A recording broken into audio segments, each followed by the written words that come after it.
It might be the peak of GTA Online. This is 2015 revisited in 2025.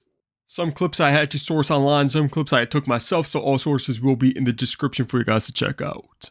So after 2 whole years of teasing the GTA Online heist update, it was finally released, the first DLC of 2015, GTA Online heists. Welcome back to what might be the biggest series of GTA Online's life on YouTube. Looking back at every single GTA Online update, I decided to put 2015 into one whole year by itself because of how big it was. And to me, 2015-2016 might be the peak of GTA Online, even though it's only 4 years after it's released. It's now been around for 12 years. The amount of updates, 8 updates in 2015, 8 updates in 2016, insane. Also some of the biggest ones also.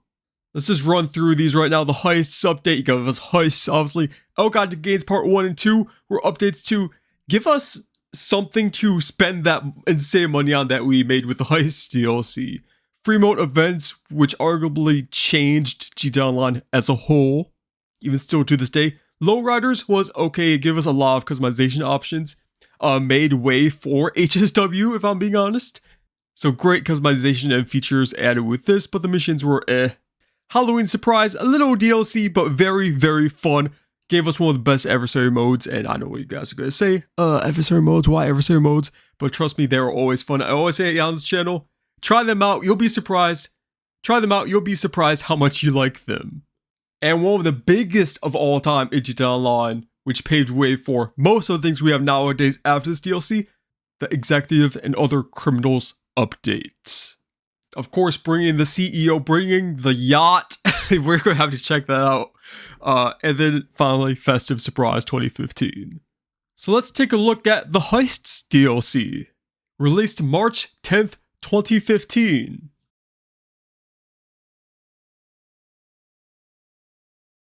16 new vehicles, 5 new apartment heists, making you millions of dollars, over 100 clothing items, 68 heist-themed outfits, 42 masks, 1 new weapon, mini games, adversary modes, the first time ever an adversary mode was added to GTA Online, free mode activities, daily objectives, trophies, and still, to this day in 2025, one of the biggest GTA Online updates ever. This is the 2015 OG Heists DLC. At this point with the Heist DLC, I think Rockstar realized where GTA Online was heading, that it was going to be far much bigger than any story mode DLC would ever be. So of course, this is where they start canceling any single player update and start moving their focus towards online content. There were 5 apartment heists. You could go into the apartment, go into your planning board, a new office located in your apartment. And you had 5 main ones. The Fleeka job, with the prison break, which is 4 players with 4 setups and a finale. Number 3, the Humane Labs raid, which was really unique. You went underground, under the water to break into the Humane Labs raid. Some very funny references there, some aliens, some monkeys, experiments going on there. The Series A funding, and number 5, the biggest one, the highest paying one. You could get millions of dollars from this, the Pacific Standard job. You needed 4 players for this, there are 5 setups, and the big finale, which is robbing the Pacific Standard Bank. Since it released, maybe for 3 years straight, this is what was my main way of making money, with a dedicated crew actually. That's how I met some of my best buddies, was just meeting them randomly in some random heist sessions. This was the way to make money in GTA Online in 2015 throughout the whole year. These heists felt thorough, they felt in-depth, there were multiple setup missions. I'm just looking at the Pacific Standard job. With the Humane Labs raid, you unlocked the Insurgent Pickup and Pickup Custom from Merryweather, which was one of the first ever armored vehicles. Oh, how could I forget? In the Fleeka job, when you completed it, you unlocked the trade price for the armored Kuruma, which was now the go-to vehicle for any mission in the game. Armored, bulletproof resistant windows. This car pretty much changed how everyone played GTA Online. And remember, this was when contact missions were still a pretty good way of making money. So the 2 vehicles that you could purchase on day 1, the Dinka Enduro and Vapid Guardian. But these ones you have to unlock after you complete the heists. So you had the Kuruma, the Armored Kuruma, the Casco, the Velum, the Hydra, which my name used to be based off of before I started this channel, the Insurgent pickup with minigun on top, the Valkyrie, you have the Mule, cool, the Karen Technical, the Boxville, the Gang Burrito, the Savage, and the Electro Bike. Now the biggest standouts here are obviously the Hydra, of course, the Armored Kuruma, and the Insurgents. And the Savage as well. The Savage is still a very good helicopter today. And man, the mission in the heists with the Hydra, it hits so differently. Getting onto the aircraft carrier, actually going to steal the Hydra. Danger Zone starts playing the song in the mission. And then after you complete the heist, you can finally unlock the Hydra. Yes, this DLC, it hits different. The Hydra, one of the best vehicles to me of all time in GTA series as a whole. It's still my preferred go-to jet. Another huge thing in this DLC, adversary modes. Adversary modes are a new type of player versus player game mode for Grand Theft Auto Online. They are structured similarly to captures and last team standing game modes. Over time, new adversary modes are released. In the Heist DLC, Come Out to Play, Siege Mentality, and Hasta La Vista were the first ever adversary modes. And this was a time where people didn't say, oh, it's adversary mode, I don't like it just because it's adversary mode. There wasn't really any hate to it. Really, I think that took off around 2018 when it did start to get a little repetitive. They kind of ran out of some ideas. But really, adversary modes were pure fun. Even to this day, I still say, always go try out the adversary modes when they're 3 times money, because Rockstar does that often. And they are fun if you can find a full session. I think what really was the downfall of adversary modes is because people just stopped playing them really, and you couldn't find a full session. So that's why people didn't like it, because it wasn't fun to play with only 4 players on each team. Sumo, you guys remember this was a huge thing on YouTube? They actually added a dedicated game mode for sumo wrestling on top of the Maze Bank Tower. The next 2 DLCs after the Heist DLC, Elgato Games Part 1 and 2, were basically DLCs to spend the insane amounts of money you made with the Heist DLC. The $10 million Golden Luxor Jet and the $5 million Golden Swift Deluxe Helicopter. Well, still one of the most expensive DLCs of all time in GTA Online. This is Ill-Gotten Gains Part 1. Released June 10th, 2015 across all platforms, Xbox 360, PS3, Xbox 360, and Xbox One. And this was right after the Heist DLC, so all that money you made on the Heist, you could spend it all on a $10 million gold jet. This DLC gave us 6 new vehicles. The Pegasi Osiris, one of the best ever sports cars in the game. The Osiris costed about $2 million, $1.9 million. The Albany Vajero at $200,000. The Sterling GT, which was number 1 in the sports classic category for a good few years, $975,000. The Windsor, which is a very luxurious Bentley, $845,000. And then of course you have the Buckingham Swift Deluxe, $5.1 million. And the Golden Luxor Deluxe at $10 million. The 2 golden painted planes. Everyone was crazy about these 2 vehicles. We still are. They have actually decreased the price recently, but it was so hilarious and such a troll from Rockstar just pricing it at $10 million. They knew exactly what they were doing, and we couldn't even be mad at it, you know. You had to be banking on cash if you wanted one of these, and this was just the ultimate troll and waste of money because it didn't even give you anything. I think you did have a laptop inside and a little champagne you could pour. But besides that, there was nothing else about this. Wasn't bulletproof, wasn't explosive proof, it was just gold painted, you know. You got 180 new clothing items, 12 outfits, and 15 new tattoos, as well as designer accessories like necklaces, earrings, watches. And this DLC redesigned all the websites. Legendary Motorsports, San Andreas Super Autos, the airplane website, it redesigned it more user-friendly. I gotta admit, it was terrible on the Xbox 360, but now it is very much improved. And for the rare unlocks in the special crate drop, you can get the fake Perseus t-shirt and some extra rare t-shirts in these crate drops that were still a thing in 2015 before they removed them. Now that was pretty much it for this DLC, but the reason why I want to make this into its own separate video was the vehicles. We got two of some of the best vehicles in GTA Online at the time. The Sterling GT, first in the sports classic category, which was number one, I think, for a good few years. I think up until 2018 when we start getting all of these revamped, remastered classic vehicles.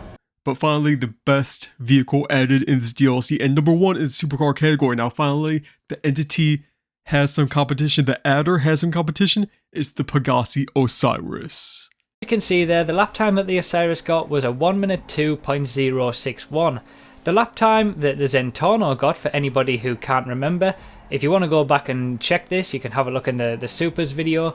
The lap time that the Zentorno got was a 1 minute 2.069. Again, it wasn't as fast as the adder was in a straight line, but the cornering, this vehicle just had perfect acceleration, perfect cornering, the downforce was on point, the spoiler added some downforce too. This vehicle, of course, being based off of the Pagani Hyra, an iconic vehicle at the time, very famous, and it's about time Rockstar made a version of it in GTA. Ill-Gotten Gains Part 2, released July 8th, 2015. The only GTA Online DLC to have 2 parts to it.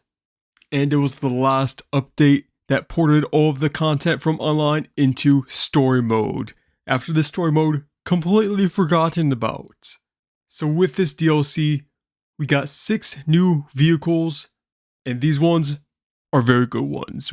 We got the Coil Brawler, very good off-road car, the Vappuccino, the Coquette Blackfin, the Progen T20, based off of the McLaren P1, a go-to vehicle, would be at number 1 as top of its class, just behind the Osiris, for a good few years to come.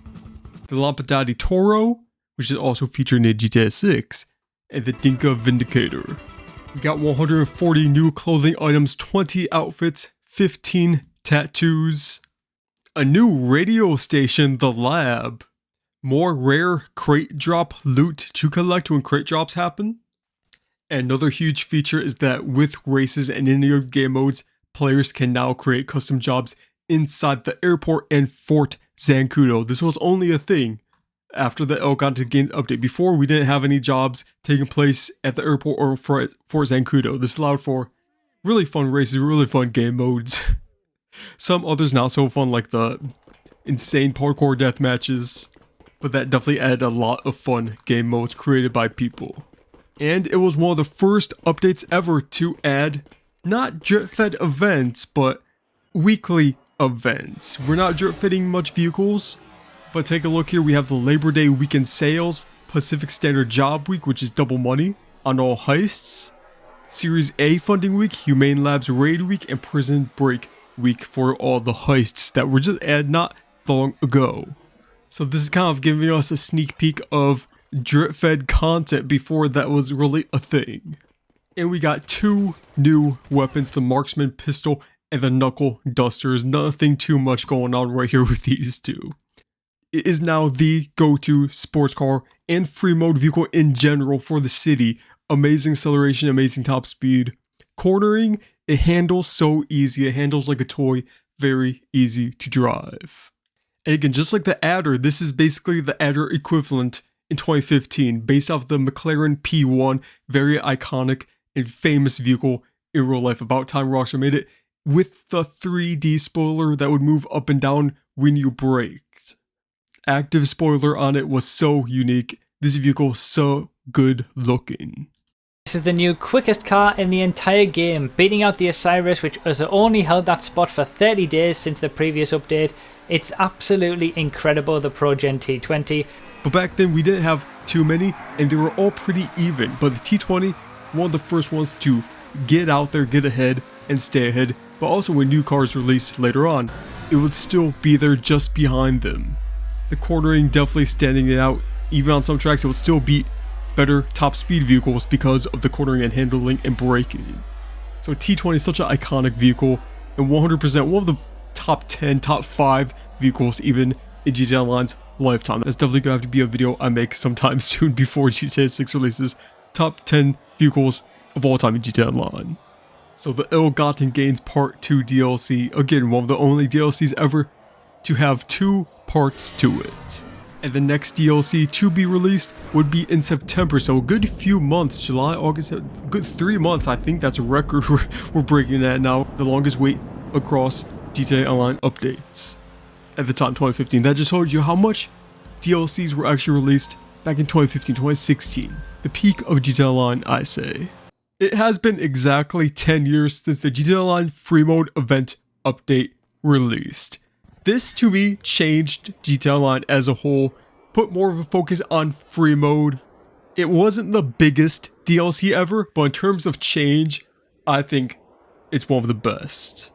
One that made Rockstar say we're going to put more businesses into free mode, more missions into free mode. A quick rundown for this DLC, no new vehicles, solely GTA Online free mode focused, with some free mode events. Adding 12 free mode events, including the time trial, which I always say, do it every single week, easy money, now that we have 5 of them.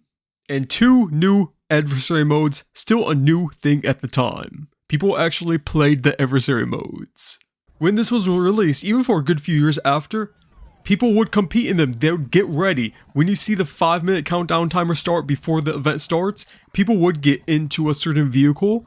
If it was a free fall challenge, opening the parachute closest to the ground, people would get in a helicopter, go to the top of the map, get ready for it to have the highest chance of winning. They would go to the airport, pull out the parachute as low as possible.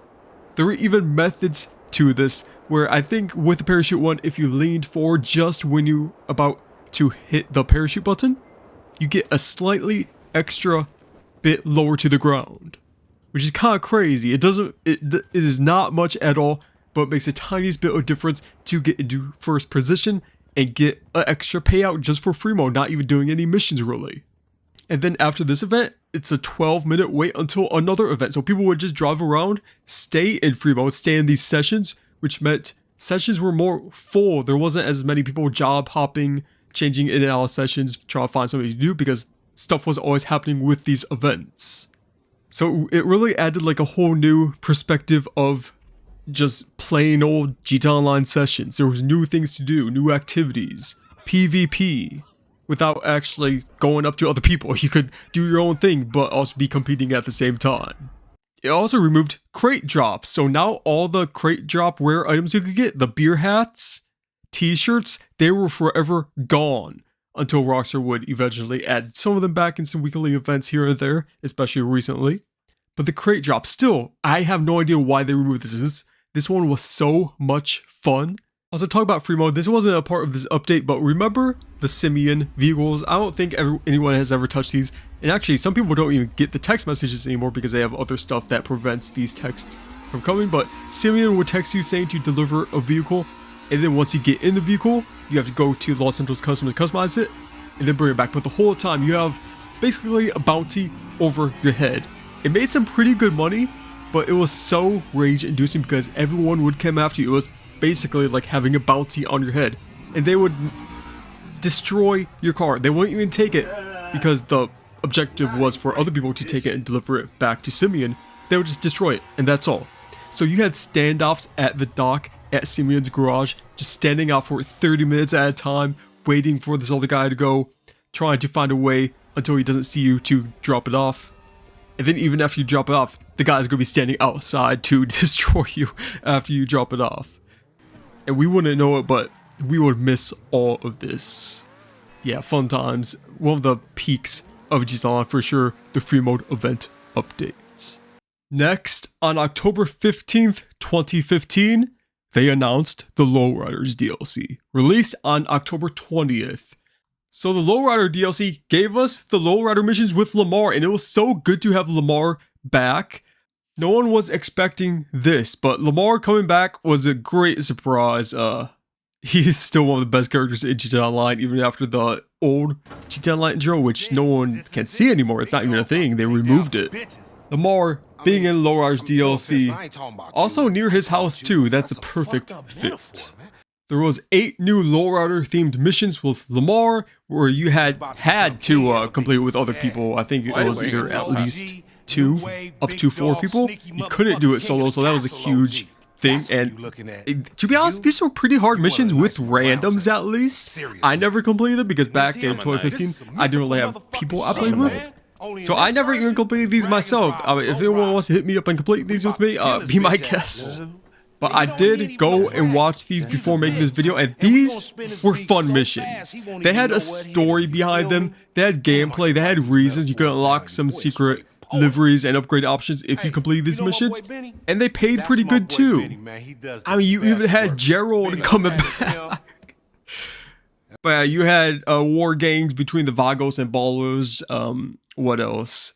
You were actively using all of the Lowrider vehicles in these missions too, even before you unlock them. So that was a unique experience to be able to drive them before you decide, hey, I should maybe buy one of these. You actually got to test out before. They added 3 new adversary modes: keep up with pace, offense, defense, which is a very good one actually, and relay, which I never heard of in my life.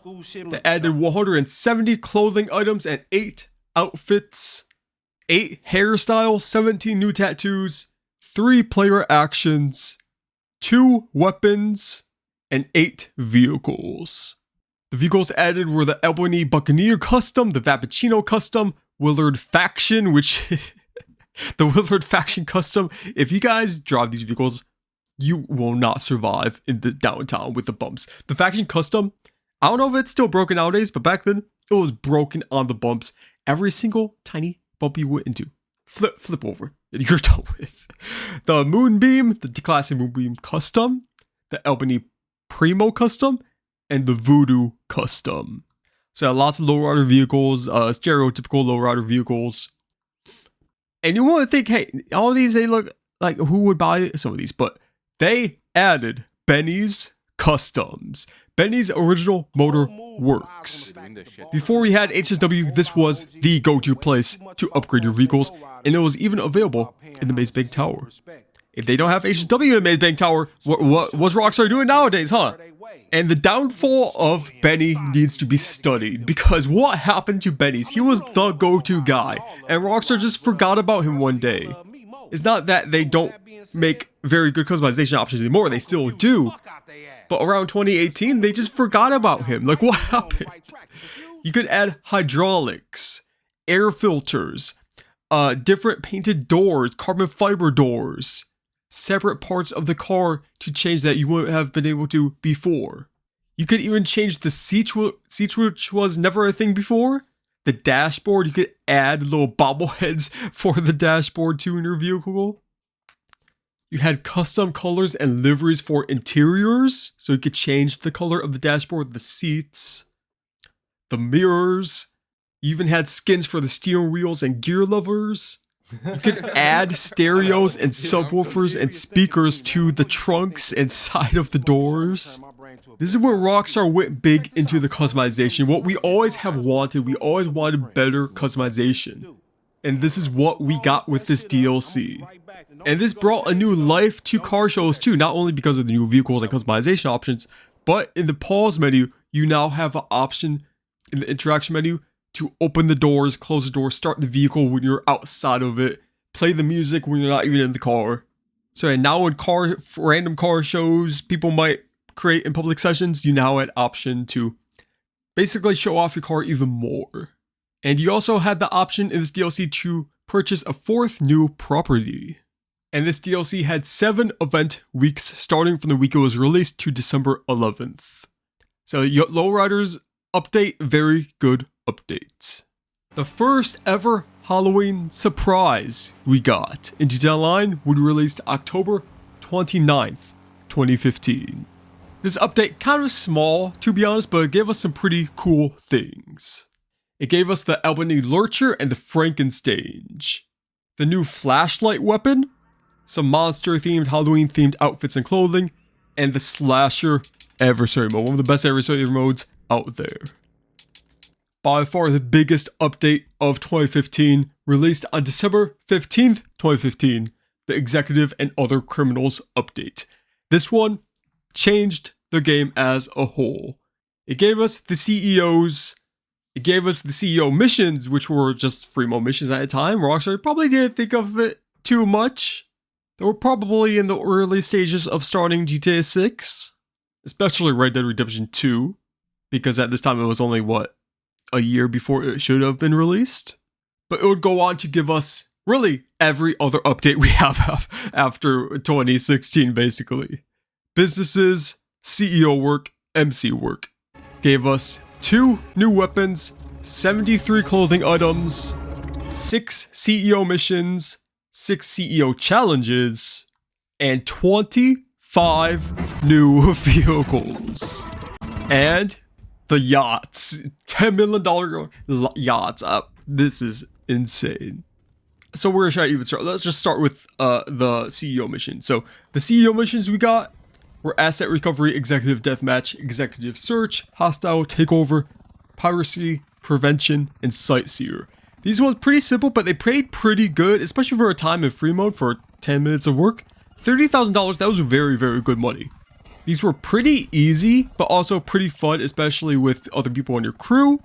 They were free mode missions, so you did have other players coming after you to stop you too. Usually it was kind of hard to stop the other team, to be honest. Really, all you had to do was kill them over and over and let the timer run out, which wasn't really worth it. But it was fun. It gave a whole new life to free mode. Even after the free mode events, this was even more. You could finally make realistic money in free mode.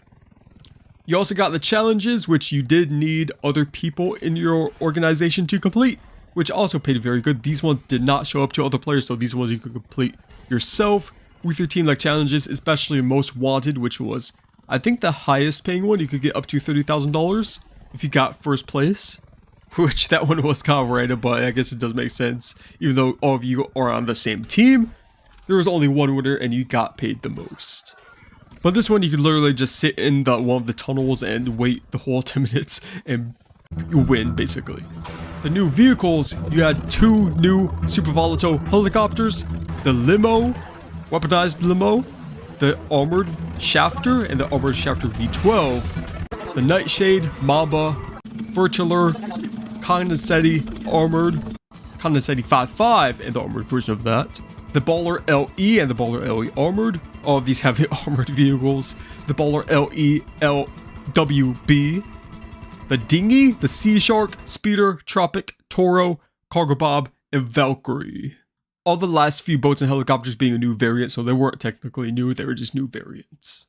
You got 10 new apartments to be able to buy. But with penthouse apartments, they can now be customized with 8 new themes. And you got new themes with the Eclipse Towers penthouse too, the penthouse suite 1, 2, and 3, which are probably the ones most people nowadays own the most. And of course, the biggest one, we got the new yacht. We got the Aquarius, Pisces, and Orion. The Aquarius obviously being the most expensive and biggest, with the 2 helipads, hot tub, all the boats. Yeah, there was really only one option you would ever choose if you wanted to buy a yacht. I know some people did choose the cheaper options on day one, but most people probably have the most expensive one, the $8 million luxury Aquarius yacht. Just going into the wiki here, 210-foot yacht, 3 new guest rooms and en-suites, expansive sun deck for entertaining, 2 helipads, hot tub, the Super Volatile Carbon, the Dinghy, the Toro, and the Sea Sharks.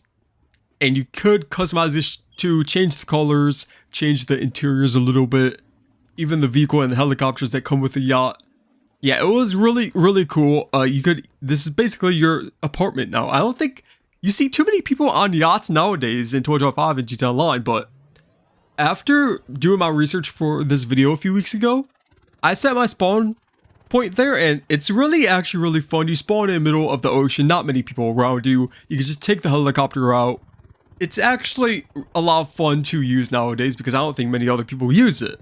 And with this, you also have the ability to put a barrier between you and everyone else. So if you are standing on the yacht, you could enable the yacht defenses, which no one can shoot you. If someone shoots you, there's just a barrier that stops the bullet and it explodes right outside of the yacht. So It's very useful for that, and you do get a lot of angry messages if you do that. But it's so much fun. And so unique. I think I used the closet from my recent videos, and someone commented and was like, where is this location at? How do you get inside of this closet? Where is this closet at? It's just in the yacht. I don't think many people use it, so I'm going to start using it more now. You even had the free weapon pickups inside of the yacht in case you needed some extra ammo. So yeah, it was a really fun update. I think the yacht being one of the biggest things about it. So many videos were made on it. It kind of went viral for GTA Online that there was a $8 million luxury yacht, which you could not drive, but you can change the spawn point around the map, which is pretty cool. And look, they still did live streams. The official Rockstar Games live stream with special guests Friday, December 8th. So they're still doing live streams at this time. Pretty cool to see that. And finally, the Festive Surprise 2015 released on December 21st, 2015. So this one brought back all previous Christmas-themed outfits throughout the years 2014 and 2013. They brought back the snow, all the Christmas trees around the map and in your apartments, and the new yacht. It brought 3 new festive loop horn tones, the Jingle Bells and Deck of the Halls and Boar's Head carol. And when you're driving the vehicles, you have a little bit of bell sounds when you drive the vehicles and go for some bumps and hit something. You hear some little sleigh bells, which is kind of cute. You got a Beast versus Slasher Everson mode, which is one of the best ones still to this day. I think they should really bring it back for some other events, but Beast versus Slasher Christmas themed. It was really fun, and it paid really good too if you got full session. Adversary modes back then, even still to this day, they pay really good. That's what I'm saying, don't skip them out. And one new vehicle, the Declasse Tampa. The Declasse Tampa wasn't really number one in this class. It was a really cool, very good sounding vehicle as well. I need to make a video on this car, but very good sounding vehicle, the Tampa. And of course, you got the snowballs back, the festive gifts when you log on. You get the firework launcher and fireworks. And on Christmas Day, if you logged in, setting the time aside on Christmas Day, you get free pajamas, a hat, carbine rifle, baseball bat, firework launcher, and fireworks, sticky bombs, grenades, proximity mines, molotovs, full snacks, and full body armor. And the abominable snowman mask. So again, just a fun Christmas-themed update to celebrate the holidays. I don't think too many people were playing during the holidays, but it was just fun for Rockstar to add something for those who were. That is the last update for 2015. But to me, the start of the peak of GTA Online, 2016 is really where I think it was one of the best years of all time. You got the Finance and Felonies DLC, which introduced the first real business. Cunning Stunts, which changed the game again. All these updates changed the game. Import, export. Basically, GTA inside of GTA. This was a GTA update inside of GTA Online. It's what the game should have been about. Stealing cars, making money off the cars, crazy money actually. Fun game modes. I still play this DLC to this day. It's kind of underrated, probably because it's one of the first businesses. So a lot of people probably forgot about it, but it is actually so amazing, so good paying. So 2015, 2016, the peak of GTA Online, in my opinion. And so we're going to check out in the next video, 2016 GTA Online 2025. If you guys got this far into the video, promise to like this, leave a like. And subscribe to see whatever video I make next.